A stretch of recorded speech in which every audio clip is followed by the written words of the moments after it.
मुळात आहे ना रवींद्रजींना भेटल्यानंतर एक मनात चित्र कसं उभं राहतं तर एक प्रतिमा उभी राहते ती अमित शहांसारखी, मितभाषी पण स्पष्ट वक्ता आणि तशा स्वरूपाचं काहीसं तुमच्याशी चर्चा करताना लक्षात आलं. तुम्ही आक्रमक कुठेही होताना दिसत नाही पण तुमच्या कामात आक्रमकता असते. त्यामुळे आम्ही तुम्हाला इतकी वर्ष पाहत आलेलो आहे.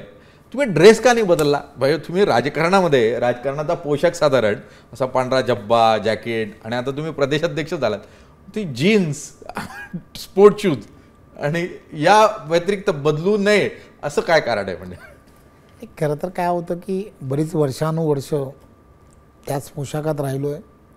असा काय मोठा बदल घडला आहे मला माहीत नाही. पद थोडंसं बदललं आहे, सगळं थोडंसं ही परिस्थिती असेल, पण असं कुठे काही लिहिलेलं नाही ना. SOP थोडी आहे की हे करेल की झाल्यानंतर हे करावं, असं काही कोणीतरी लिहिलेलं नाही. आणि थोडंसं असं वाटत राहतं की आपण जसे आहोत तसेच आपण राहिलो तर नक्कीच त्याचा की आपल्यामध्ये काही बदल व्हावा असं वाटलं नाही कधी. आणि मला असं वाटतं की तसंच राहिलेलं कधी बरं. तुम्ही मला खाजगीमध्ये म्हणालात की रवी असाच राहिला बरा, त्यामुळे तुमच्याच सल्ल्याने असाच राहतोय असं. मुळात माणसानं पोशाखानं बदलण्यापेक्षा आपल्या कामातून समाज कसा बदलता येईल या दृष्टीने प्रयत्न करणं गरजेचं आहे. निश्चितपणे तुमच्या हातून ते घडेल, पक्षासाठी म्हणून पण आणि महाराष्ट्रासाठी म्हणून पण, अशी अपेक्षा करूयात. आणि तुम्हाला खूप खूप शुभेच्छा तुमच्या कामासाठी. खूप धन्यवाद. खूप खूप धन्यवाद.